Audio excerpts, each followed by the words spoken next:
Assalamualaikum warahmatullahi wabarakatuh. Halo teman-teman semua, kembali lagi di channel Wawasan Kepemimpinan UNG 20. Kali ini kita akan membahas tentang pemimpin. Pasti kalian pernah mendengar hadis berikut: setiap kalian adalah pemimpin, dan setiap pemimpin akan dimintai pertanggungjawaban atas yang dipimpinnya. Ini artinya, setiap manusia yang terlahir adalah pemimpin, minimal memimpin diri sendiri. Nah, untuk lebih jelas bagaimana menjadi pemimpin sejati, tonton video ini sampai akhir. Teman-teman, tadi saya sudah jelaskan sedikit tentang pemimpin. Nah, kemudian di sini saya akan mempresentasikan hasil review saya mengenai buku yang berjudul Menjadi Pemimpin Sejati. Sebelumnya saya perkenalkan dulu nama saya. Nama saya Repandi Spakaya, kelas B, program studi matematika semester 6. Di sini judul buku yang saya review itu Menjadi Pemimpin Sejati, karya Reja A.A. Watimena. Nah, dalam buku ini, untuk menjadi pemimpin sejati ada beberapa hal yang dibahas. Yang pertama, tentang kepemimpinan dan filsafat.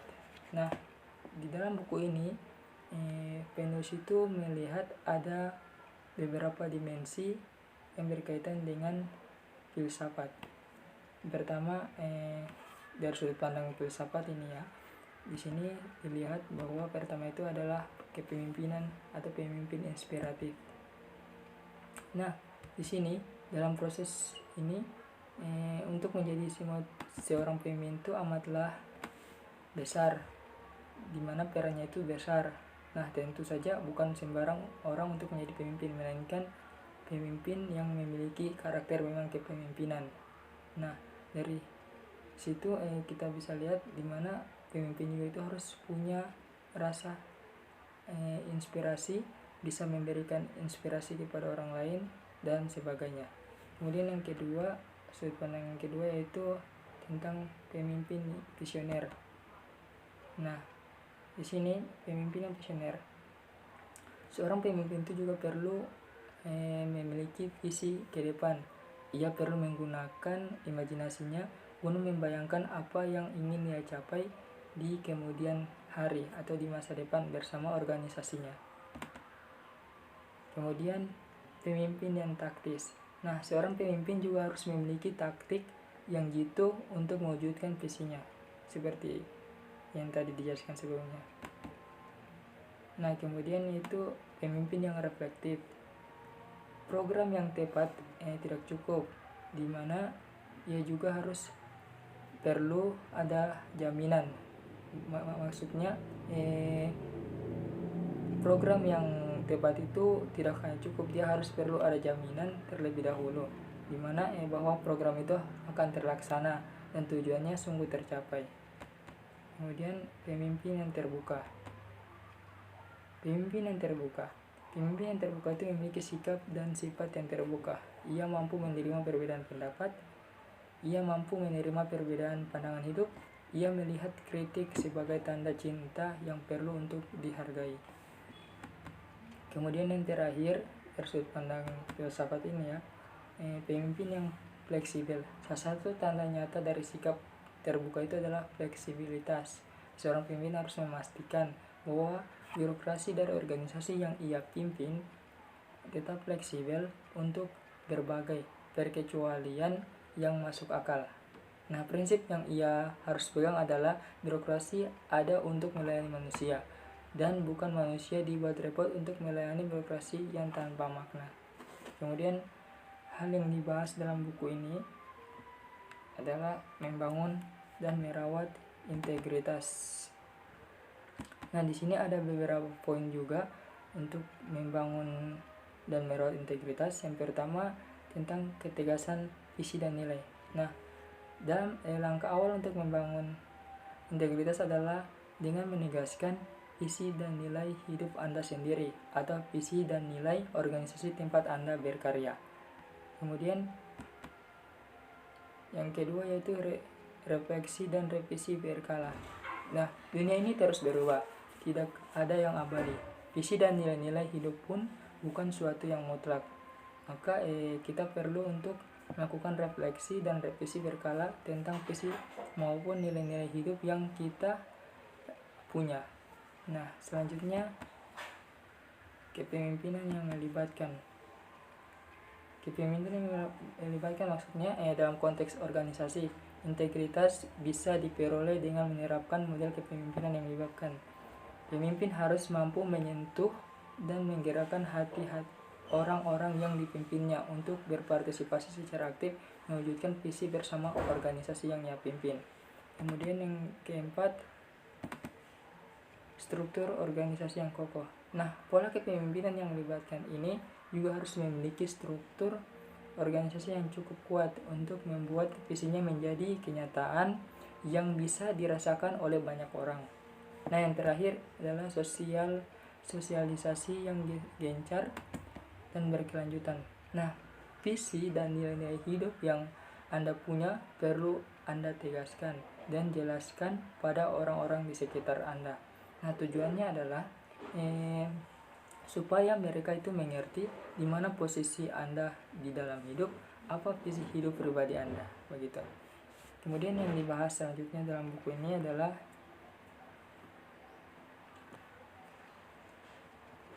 tentang kepemimpinan yang anti korupsi. Wah, negara kita ini sudah terkenal dengan banyak pemimpin-pemimpin yang korupsi. Nah, akar dari sikap korup ini adalah sisi gelap manusia sendiri yang telah ditolak dan disangkal, sehingga kini merangsek keluar tanpa bisa dikontrol bahkan oleh manusia itu sendiri. Nah, di sini penulisnya akan memetakan masalah korupsi yang menjadi tantangan utama banyak negara sekarang ini. Yang pertama itu adalah gelombang kekecewaan. Nah, di Indonesia kita sudah cukup sadar bahwa korupsi terus terjadi. Nah, karena sistem hukum kita amatlah lemah. Nah, hukum berpihak pada siapa yang kuat secara politis, ekonomi. Nah, bagi yang rakyat kebanyakan, keadilan hanya berupa janji yang tak kunjung terwujud. Nah, mereka pun jadi korban korupsi, korban ketidakadilan, dan semakin sulit hidupnya di hari ke hari. Kemudian selanjutnya itu melampaui korupsi. Nah, di sini untuk melampaui langkah pertama adalah dengan melakukan pembenahan secara agresif pada dua lembaga publik di Indonesia, yakni partai politik dan sistem hukum. Nah, dua lembaga publik ini harus dipaksa untuk mengikuti kaidah etik mereka sebagai pelayanan rakyat untuk mencapai keadilan dan kemakmuran bersama. Kemudian yaitu transendensi diri. Nah, maksud dari transendensi diri ini maksudnya dapat transendensi diri ini dapat dilihat sebagai upaya manusia untuk bergerak melampaui sisi-sisi gelapnya dan membiarkan dirinya dibimbing oleh nilai-nilai luhur kehidupan yang lahir dari konteks komunitas hidupnya. Itu maksudnya. Kemudian hal yang dibahas dalam buku ini selanjutnya adalah guru dan kepemimpinan. Menurut penulis bahwa guru itu adalah pemimpin yang baik. Dengan kata lain, untuk menjadi seorang pemimpin yang baik, orang perlu belajar untuk menjadi guru yang baik. Nah, untuk menjadi guru yang baik itu ada beberapa langkah yang harus ia kuasai, ia miliki, yang dia bisa terapkan kepada orang lain. Nah, yang pertama itu tentang cinta. Nah, Levens berpendapat bahwa inti dari pengajaran dan pendidikan itu adalah cinta. Makanya seorang guru itu harus memiliki rasa cinta terhadap apa yang dia lakukan. Kemudian teori dan praksis. Seorang guru harus terus mengembangkan ilmunya. Itu tak dapat disangka lagi. Ia perlu terus membaca dan belajar untuk menerapkan ilmunya yang ia punya untuk menyelesaikan masalah-masalah di kehidupan manusia. Gitu. selanjutnya itu soal gaya.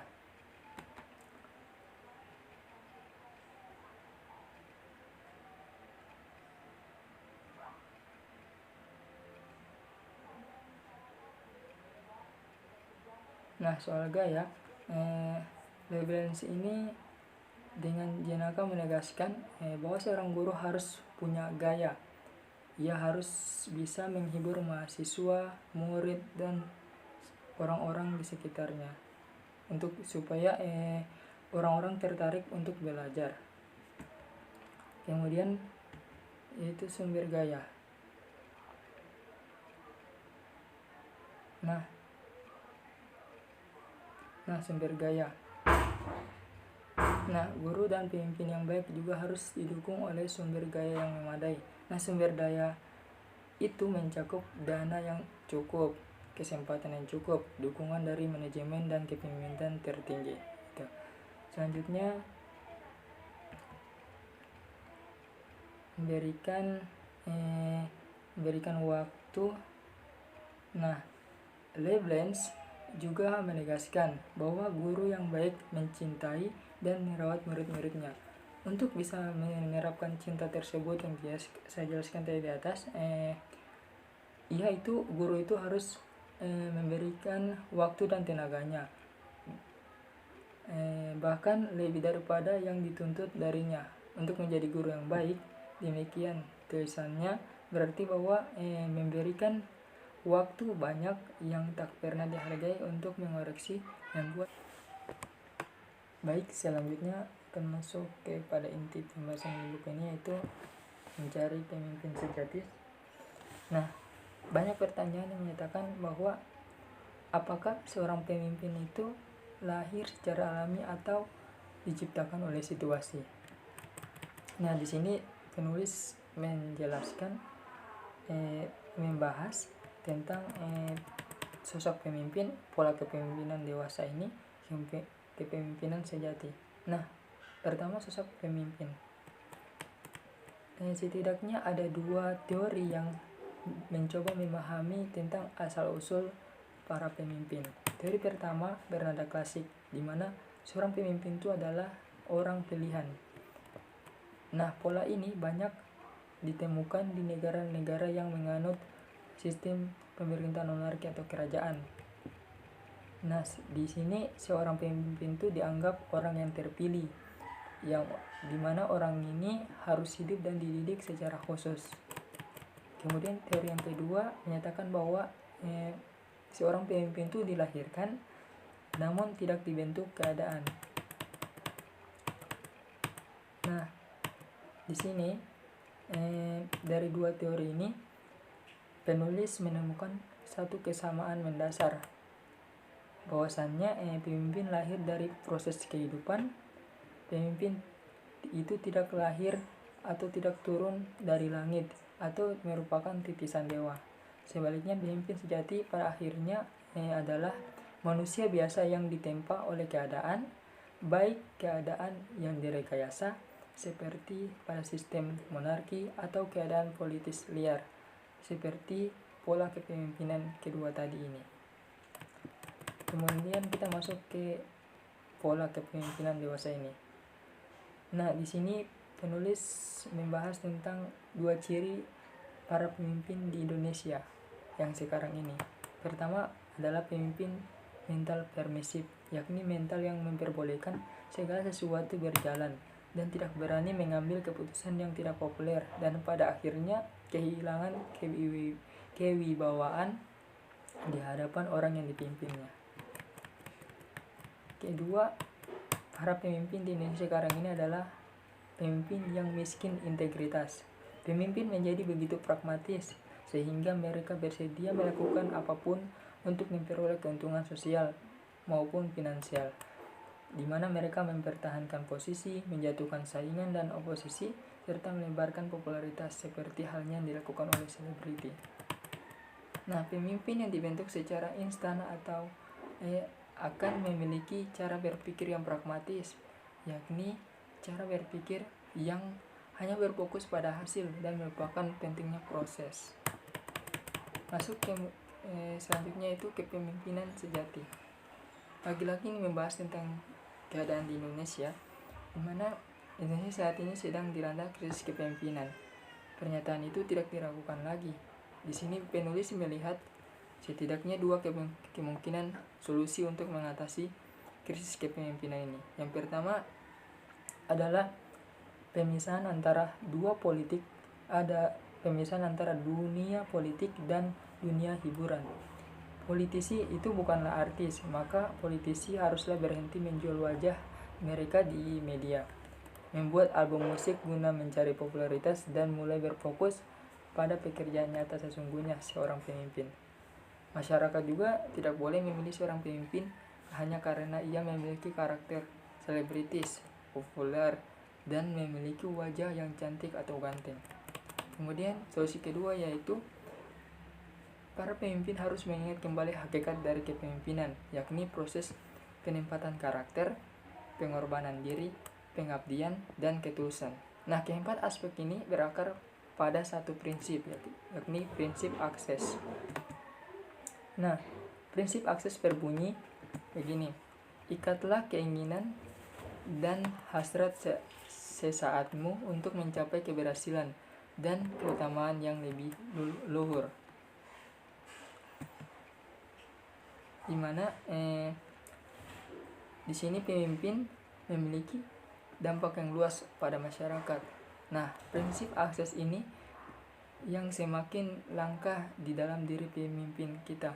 Seorang pemimpin sejati itu harus siap hidup asketis dalam kesederhanaan dan pengabdian. Ingatlah, Indonesia itu merindukan munculnya pemimpin yang sejati.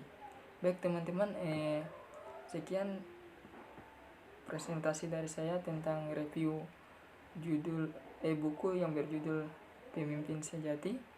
Jika ada pertanyaan dari teman-teman mengenai apa yang sudah saya presentasikan, silakan komen di kolom komentar di bawah ini, dan jangan lupa subscribe ini channel supaya bisa membantu teman-teman untuk mencari informasi yang bermanfaat tentang wawasan kepemimpinan.